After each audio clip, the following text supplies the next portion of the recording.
Poverty is not the absence of wealth, it is the surrender of the mind. A man who believes he is poor becomes poor long before the world strips him of anything. The most dangerous poverty is not the one measured in coins, but the one that eats away at one's confidence, ambition, and sense of power. When a man accepts the idea that he is lesser, when he kneels to circumstance, he seals his own fate. The mind is the first battlefield, and most people lose there before they ever face the world. The illusion of poverty feeds on comparison. When you see another with gold and you have none, you feel small, as though fortune has mocked you.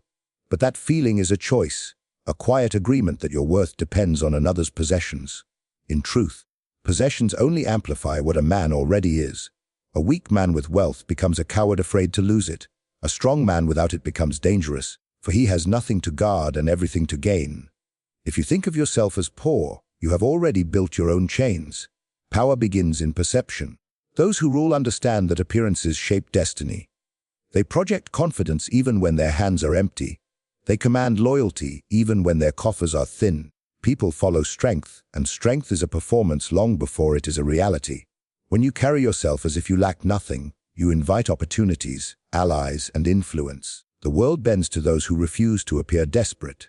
Desperation repels fortune. Composure attracts it. A man's face, posture, and tone can betray or conceal his condition. Many who are admired for their wealth once stood at the edge of ruin, but concealed it behind unshakable calm. They knew that perception governs value. The same object can be worthless or priceless depending on who holds it. So it is with the self. If you treat your abilities as scarce, they become so. If you regard your words as valuable, others begin to listen. Every gesture, every decision must reflect the belief that you are not poor, that your mind is a treasury no one can plunder. The world is a theater where perception determines rank. To think of yourself as poor is to accept a role of insignificance. To think of yourself as powerful is to begin writing your own script. Even when you have nothing, you can choose the posture of abundance, speaking with precision, walking with certainty, calculating rather than complaining. Such behavior confuses those who expect weakness. They begin to question what you might possess that they do not see. That doubt in them is your invisible advantage. Poverty is an illusion sustained by belief. Remove belief, and it collapses. The beggar who sees himself as a future king already possesses more wealth than a king who fears losing his throne. The true power lies not in what fills your hands, but in what fills your thoughts. If your mind is rich in discipline, ambition, and control, you can rebuild fortune from dust. The man who guards his perception guards his empire, for once perception bows, everything else soon follows. Hardship is the forge where strength is created, not the pit where weakness is buried. The moments when life crushes you under its weight are not punishments. They are examinations. The universe tests only those who might be worth something. When you face suffering, the question is not, why me? But, what will I do with it? Every wound is a lesson, every loss an instruction. To suffer and learn is to gain an edge, to suffer and complain is to waste pain. Those who understand this transform misfortune into strategy. Hardship has a peculiar gift, it strips away illusions. When everything is taken from you, what remains is truth, about your character, your will, your endurance. In comfort, men grow soft, they mistake peace for safety. But adversity tears away comfort and exposes the iron beneath. Those who endure it without breaking discover their own measure, and from that knowledge comes command. No ruler, no warrior, no leader has ever risen without first being refined in the fires of difficulty. The man who runs from hardship runs from power itself. You must learn to study your suffering as a tactician studies his battlefield. Pain reveals weaknesses. It shows where your armor cracks. Instead of hiding those wounds, examine them. Each disappointment, betrayal, or failure is a message written in blood and struggle, teaching you where you must harden yourself. When you stop seeing hardship as cruelty and begin seeing it as instruction, you shift from victim to strategist. Misery becomes your mentor. The clever learn to weaponize their trials. They turn humiliation into patience, loss into clarity, rejection into resilience. Each hardship becomes a currency with which they buy understanding. Those who never face struggle remain poor in wisdom. They may enjoy comfort, but their comfort is fragile. It vanishes the moment the wind changes. The man who has known hunger walks into a banquet with restraint and control. The one who has never been hungry gorges until he is sick. Experience creates mastery, and hardship is the purest form of experience. Endurance, however, is not the same as mere survival. Survival is instinct, endurance is discipline. It is the ability to face pain with a calculating mind, to look at suffering and think, this can serve me. Every blow can teach timing. Every loss can teach restraint. Every delay can sharpen patience. The wise do not escape hardship, they dissect it. They turn it into a blueprint for dominance. What others curse, they cultivate. Hardship also exposes the nature of others. When you are stripped bare, you see who stands with you and who vanishes. You see who respects you when you have nothing to offer. This knowledge is priceless, for it reveals the truth of loyalty, friendship, and power. In that exposure, you are given clarity, the rarest form of strength. You learn to rely only on what cannot be taken: your will, your mind, your cunning. To wield hardship as a weapon is to stand unbroken while others fall apart. It is to look at ruin and see raw material. The stone that blocks another man's path becomes your foundation. The night that frightens another becomes your cover. Every obstacle can serve you if you command your mind to see its use. Hardship, then, is not your enemy but your armory. Within its cold embrace lies every tool you need to shape your destiny. Sympathy is a sweet poison. It seduces the weak into believing that pity is power, that being seen as a victim is a kind of protection. But in truth, sympathy is the leash of the powerless. The moment you begin to crave it, you surrender control of your image and your fate. Those who seek pity invite dependency. Those who reject it command respect. The world is not governed by compassion. It is ruled by perception, advantage, and strength. To detach from sympathy is to free yourself from the invisible chains that keep men begging for validation. When a man depends on sympathy, he begins to perform weakness. He learns to exaggerate his wounds so that others might comfort him. This habit corrupts his will. The comfort of being pitied is more dangerous than pain itself because it dulls ambition. It teaches a man to trade his dignity for attention, to appear fragile so that others might lift him. But the moment you accept pity, you admit inferiority. You allow others to define your worth through their condescension. Respect cannot exist where pity thrives, for pity is the shadow of contempt. To detach from sympathy is to learn a harder, colder virtue: self-reliance. When no one comes to rescue you, you are forced to build strength from within. The absence of comfort becomes the birthplace of power. You begin to operate beyond emotion, guided instead by clarity and calculation. You stop asking, "Who will help me?" and start thinking, "How do I turn this to my advantage?" This shift in thought separates those who lead from those who follow. Sympathy nurtures dependency. Detachment breeds mastery. The world respects those who appear unshaken, even in ruin. When you suffer silently and continue to move forward, you project something that commands reverence. People are drawn to composure because it reflects control, and control is rare. Composure confuses your enemies and unsettles your rivals. It denies them the satisfaction of seeing you broken. Those who thrive in power understand this theater of strength. They know that even when they are bleeding, they must not look wounded. Appear unbothered, and you become untouchable. Sympathy also weakens the will of those who offer it. When people feel sorry for you, they feel superior. Their kindness is often rooted in vanity. They want to feel noble at your expense. By rejecting their sympathy, you rob them of that false nobility. You remind them that you are not beneath them, that your pain is not a spectacle for their comfort. True dignity comes from facing suffering without audience or applause. The man who stands alone in silence possesses a kind of authority that no crowd can grant. Detachment from sympathy does not mean cruelty.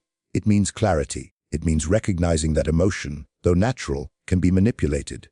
The wise man uses empathy as a tool but never becomes enslaved to it. He observes others' emotions as data, not commands. He knows when to appear compassionate for influence, when to appear indifferent for strength. This detachment allows him to rule himself completely, to act without hesitation or the need for approval. Those who live by sympathy are forever waiting for permission to rise. They depend on others to notice their suffering before they move. Those who detach from it act while others are still explaining their pain. They carry their wounds in silence, their scars hidden beneath purpose. The world mistakes their calm for coldness, not realizing it is discipline. The kind of discipline that makes a man unstoppable. Power begins within. A man who cannot rule himself will never rule anything else. Before he can command armies, influence nations, or even lead a single mind, he must first master the rebellion inside his own spirit. Every emotion, impulse, and weakness within him is a soldier waiting for direction, or a traitor waiting to betray him. To command yourself is to understand your own nature so deeply that nothing within you acts without permission. The mind must become a throne, and the will must sit upon it like a sovereign. Most men seek control over the world because they cannot control themselves. They chase authority, wealth, or fame in the hope that power from outside will silence the chaos within. But inner disorder always exposes itself. A man who is ruled by anger will eventually destroy his alliances. One who is ruled by desire will trade his crown for pleasure. Another, ruled by fear, will disguise cowardice as caution and lose what courage built. Self-command is not a luxury. It is the foundation of all enduring strength. Without it, every victory collapses into ruin.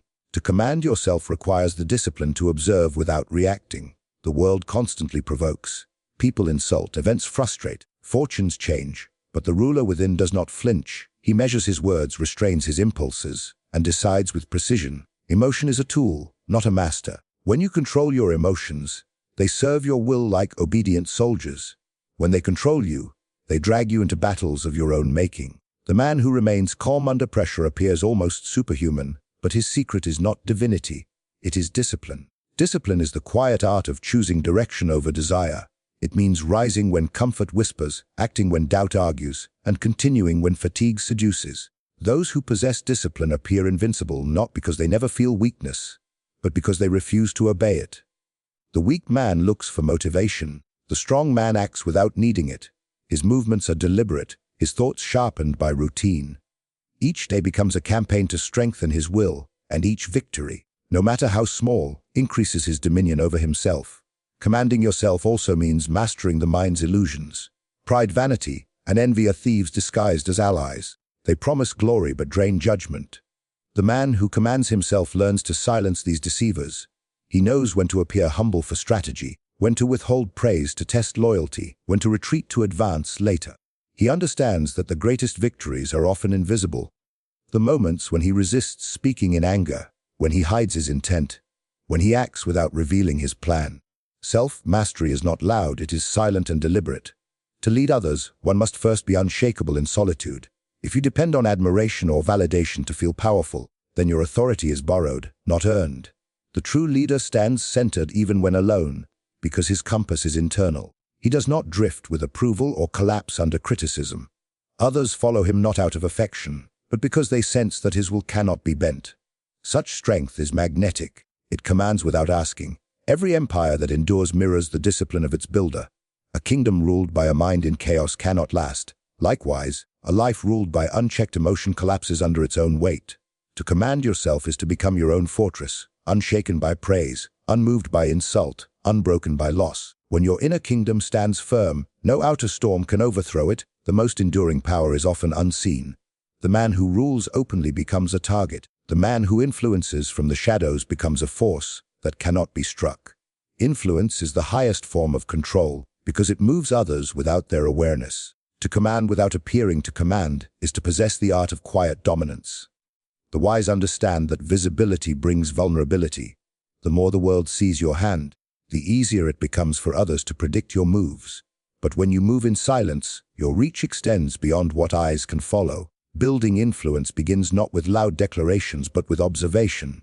The silent observer holds an advantage over the one who constantly speaks. To study men is to study their weaknesses, their desires, fears, and vanities. Every man believes he is unique, yet all can be guided through the same levers of emotion. The one who learns to read these levers becomes a craftsman of control. He does not need to raise his voice or demand obedience. He simply plants ideas in the soil of others' ambitions and lets them grow into actions that serve his purpose. True influence requires patience. The world moves hastily, seeking immediate recognition, while the strategist waits, gathering small advantages until they form an empire. The impatient reveal their intentions too soon. The patient conceal them until revelation becomes unavoidable. To build power from the shadows, one must learn the rhythm of invisibility. When to step forward and when to fade, when to speak a word and when silence is the sharpest weapon. This balance is what separates the ruler from the fool. In the shadows, a man is free from expectation. He can maneuver without the burden of scrutiny, test loyalty without revealing his need for it, and manipulate outcomes while appearing indifferent. Those in the light must defend their reputation with every action. Those in the dark can shape reality itself. The unseen architect controls the stage while the actors compete for applause. Influence is not about attention. It is about control over what attention notices. The one who determines the conversation holds more power than the one who dominates it. To master this art, one must perfect the appearance of harmlessness. Power concealed behind humility disarms suspicion. When others see you as unthreatening, they speak freely. Their secrets become your ammunition. When they underestimate you, they reveal their strategies. Pretend to need guidance and you will learn how leaders think. Appear loyal and you will hear what enemies whisper. The shadow does not challenge the light, it surrounds it, shaping its form. So it is with influence. It thrives by embracing invisibility. Influence also grows through the careful distribution of value. Give others what they crave: respect, opportunity, validation, and they will become indebted to you without realizing it. The clever do not buy loyalty with coin, they purchase it with usefulness. Make yourself indispensable, and those above you will guard your presence. Feed the ambitions of others, and they will carry your agenda while believing it their own. Every favor is a seed planted for future harvest. The one who understands timing and reciprocity commands allegiance long after the gift is forgotten. Those who rule from the shadows understand that power built on fear alone is brittle, but power built on dependence is unbreakable. If people rely on your judgment, your resources, or your silence, you possess them completely. They may not call you master, but their actions will serve you all the same. Influence is not about being seen as powerful, it is about being necessary. When others cannot move without considering your reaction, when your absence creates disorder, you have already won the game of power. Power is not born from circumstance, but from perception, discipline, and cunning. To rise above poverty, weakness, and despair, one must first master the mind. The man who refuses to see himself as poor, who forges strength through hardship, who rejects pity, commands himself, and builds influence unseen. Such a man transcends limitation. He becomes untouchable not because he owns the world, but because the world no longer owns him. Wealth fades, status shifts, and fortune bends to no one, yet the individual who governs his thoughts and actions remains sovereign in every condition.